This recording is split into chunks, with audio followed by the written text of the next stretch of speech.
And moving on, United States President Donald Trump has signed 2 executive orders seeking to limit the birthright citizenship weeks after the Supreme Court upheld the practice as protected under the Constitution.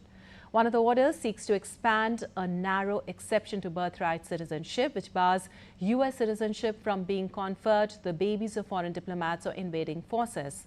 The second order calls on the Secretary of State and the Secretary of Homeland Security to halt so-called birth tourism, the practice of mothers traveling to the U.S. for the sole purpose of giving birth. Now, Trump's expansion would also exclude the children of alleged terrorists, people deemed to be attempting to purchase citizenship, and certain people born in U.S. territories. The president signed another executive order last year decreeing that children born to parents in the United States illegally or on temporary visas would not automatically become U.S. citizens.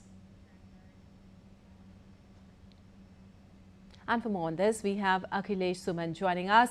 Well, Akhilesh, does this order or this move signal a broader effort by the Trump administration to redefine the scope of the 14th Amendment, and what could be its long-term constitutional implications?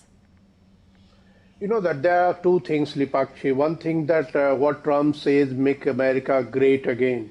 And make America great again had also, the whole concept about immigration. But when he refers about America as a great nation, that great nation had mandated that any child who had taken birth on American soil, America will embrace those children. So that was the great America. But now, in the name of make America great again, it is contradictory to that greatness of America that has adopted, that has recognized every child that were taking birth on American soil. So one thing is this, and that is why Supreme Court had given verdict against his earlier such order in January 2025. But now again, Donald Trump is trying the same thing, and in this time he is also trying to include some children who were born from their parents who were tied to terrorist organizations. Some incident had come during the Iran-US war that some officials of Iranian army, IRGC,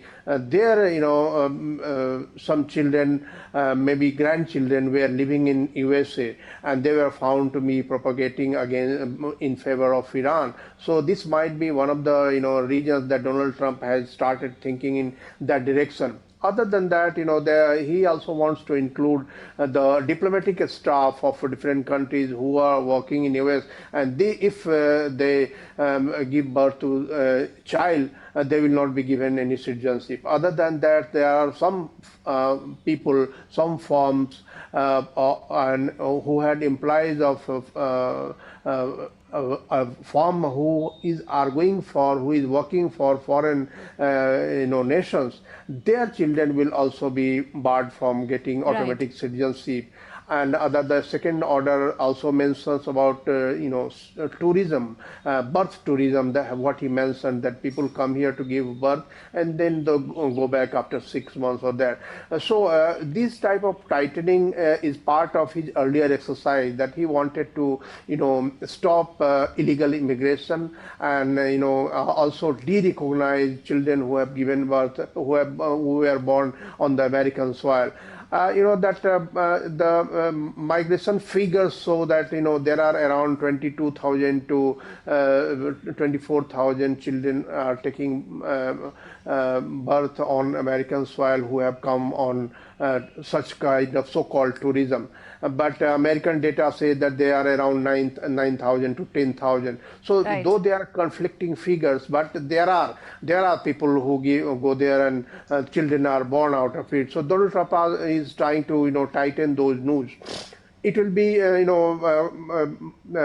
going into Supreme Court eventually. Some states may also go, and some people will also go in the Supreme Court. There are indigenous community who are also against such a verdict. So I think that Donald Trump has taken a big challenge again, and that when midterm election, Senate election is going to take place later this year, he wants to make this an issue because he works on certain nationalistic agenda, and his nationalistic agenda also include the illegal immigration, children of foreign national born on American soil. These are the issues that he wants to raise again and again. And once the midterm election came, he may try to take benefit out of it. All right, Akhilesh, thank you so much for giving us those details.